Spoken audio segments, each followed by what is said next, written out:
Hey, what's up? Today I want to discuss something I rarely see discussed on our electronic music producers community: how to choose the right EQ for what you're doing. Well, I see in a lot of tutorials and masterclasses and forums people using mostly EQ8 or Pro-Q3, Pro-Q4, and I think they are the go to equalizers because they are transparent, they are surgical, they are flexible, and they have a lot of tools that we need when we are making psytrance or any kind of electronic music. I would say this kind of EQ covers 90% of your needs when mixing electronic music. It became the standard in our industry for very good reasons. But here's the thing: there's a whole category of EQs that I don't see psytrance producers using a lot. And it does things that FabFilter cannot do, that EQ8 cannot do. They just sound different. Different math, different curves, different vibe, and different sound. So let me break down these categories and I'll say when I use each of them. The first category you already know very well is the surgical EQ. This digital parametric like EQ8 or Pro Q4, you might know almost everything it's capable of. As I said, they are transparent, flexible. You have a lot of controls on Q factor, for example. You can do a very thin notch or a very broad one. You can make it dynamic, a dynamic band. You can choose mid side. You can use as a side chain. Now in the FabFilter Pro-Q4, we have this Spectral button, which allows this EQ to go even further. Nothing really new here. You might be very used to these EQs. And the second category are the console EQs. You see a lot of these type of EQs on pop or rock masterclasses or tutorials on YouTube. And these emulations come from that consoles you see in expensive studios. The most common are the SSL, this one, the Neve, and the API, which there are lots of emulations out there. Each one has its own character. And I think it's very interesting because you have limited options to work with. For example, here you have the low frequency. You can choose the frequency from 30 hertz to 450 hertz, and you can boost or attenuate by 15 dB.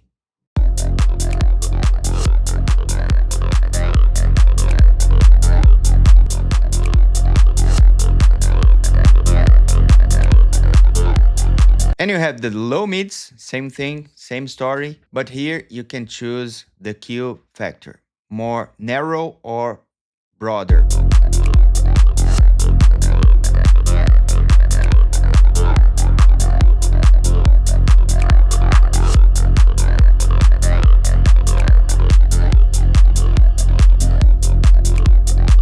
The high mids and the high shelf. I think it's a very good exercise having one of these emulations in some of your tracks, mostly in your group channels and master bus, because it forces you to train your ears with less options. Because with EQ8, for example, you have a lot of possibilities here.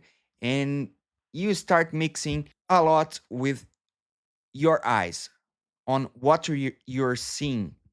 And here you force yourself to mix on what you were hearing with less options. Even though this SSL emulation has a lot of different frequencies that you can choose here.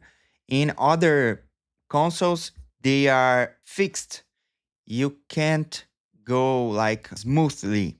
You have just fixed frequencies to work with. I think these console emulations are in between the parametric EQs like EQ8 and Pro-Q4 and the next category, which are the Sweetener EQs. This category, you might know the Poltec. There's that famous Poltec trick. And when we are talking about these Sweetener EQs, we are mostly talking about passive EQs. And they are called passive because they don't use energy to boost frequencies. On the other hand, they just attenuate the frequencies and then they amplify the signal.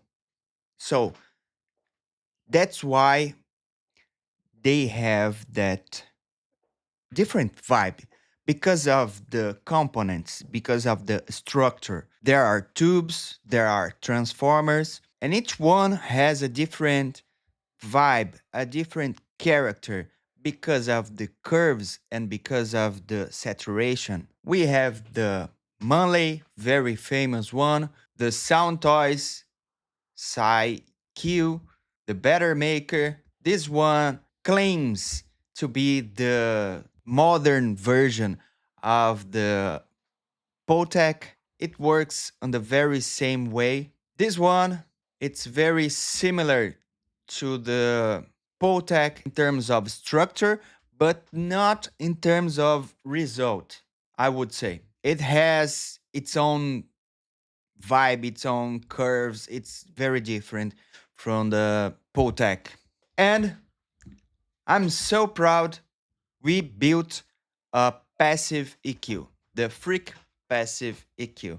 It has its own signature, but it was inspired by the legendary Potec, even though it's not the same thing. The curves are not the same actually, but it has a vibe, it has a character. It has just two bands, the low band and the high band, because it's a sweetener. It's not a surgical EQ.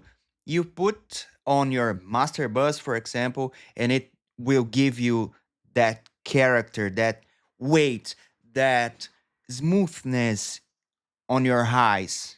I'll show you. It's quite simple to understand. You choose the frequency here in the low band, how much you want to boost, and how much you want to attenuate. But unlike the Pro-Q or EQ8, for example, if you boost and attenuate on the same frequency, it won't cancel. It will create a very distinct curve. I'll show you in a minute. Here's the default. It has this small roll off here because of the transformer and tube emulations. So it gives a subtle character to your sound, to your mix, even with no boosts at all. When I boost, for example, 9 dB on 80 hertz and I attenuate the same frequency, look what it does. It does a dip. So this is the famous Potec trick. The Potec was the first equalizer to do this relationship with the curves. But this one has its own signature. Let's do the same on the Better Maker. For example, 80 hertz. Let's put this one on 80 hertz here. And we're gonna boost and low cut by 9 dB. All right. So here's the better maker curve, and here's the freak passive curve. I think it's smoother. We don't want to beat the better maker, of course, but since we were building our own equalizer, I wanted to be the way I wanted to be. All right. For example, you can put on your master bus and you're going to see the difference. If you have a good pairs of monitors or headphones, you'll hopefully hear the difference.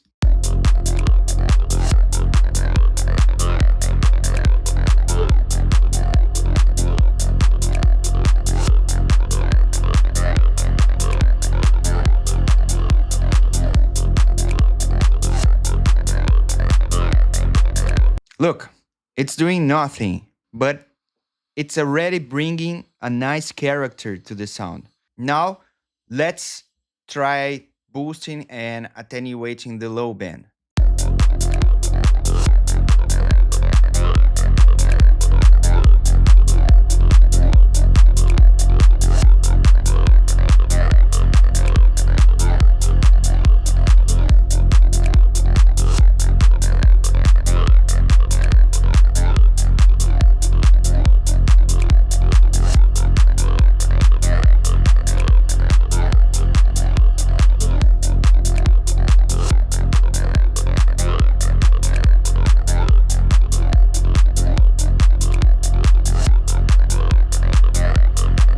Nice. Now let's boost the high band.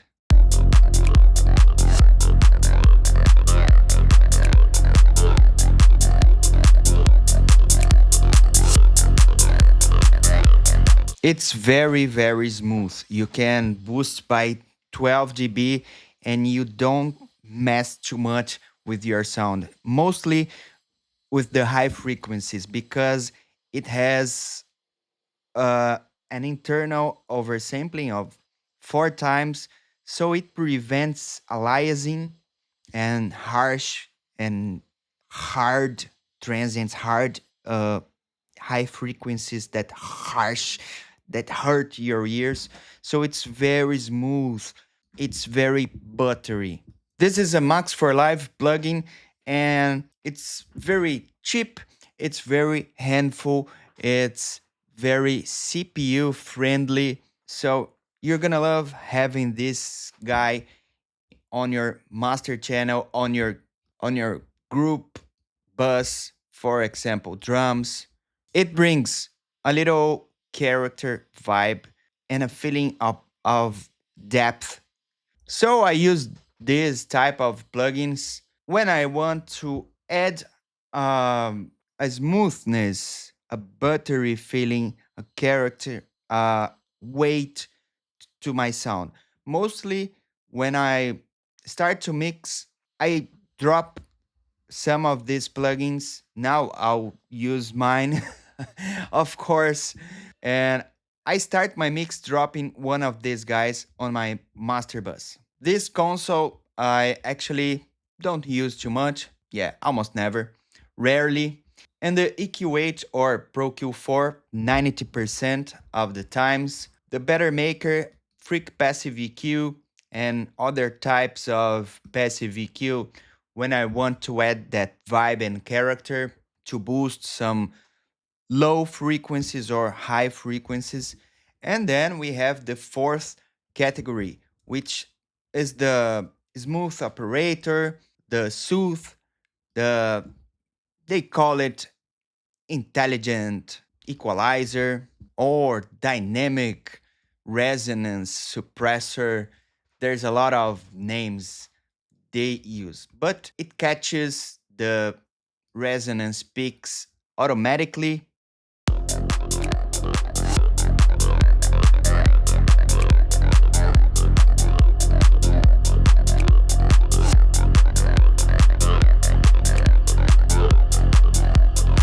And we have this free option, the Anina, which I think it's quite good.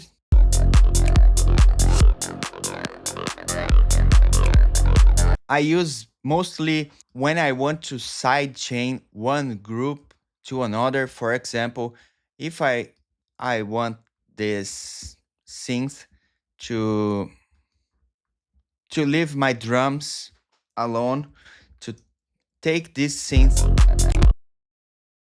out of the way of my drums, I would use as a side chain here drums. Now I need to select to toggle the side chain. Okay. Now when my drums play, it will reduce on the very specific frequencies that my drums are playing.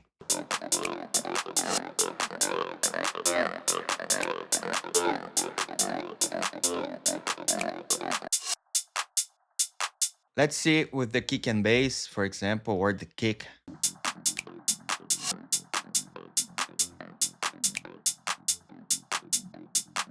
See, a very precise side chain.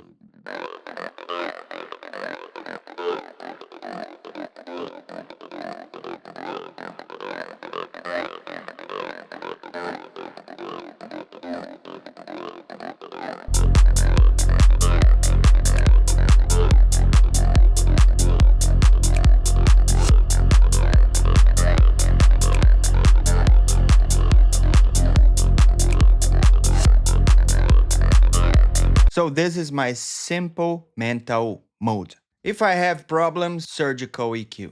When I want some vibe, character, in other words, I want to enhance what is already good after the surgical EQ, I go to the passive EQs, the sweetener EQs, like Potec, Better Maker, Manley, or Freak passive EQ, which I'll leave the link in the description. If I want to kill some resonances automatically or doing a spectral sidechain, I go with Anina or Smooth Operator or Sooth. I think if you're mixing Psytrance only using the first category, the surgical EQs, you definitely should explore the category 3, the sweetener EQs, the passive EQs. If you like the video, consider subscribe,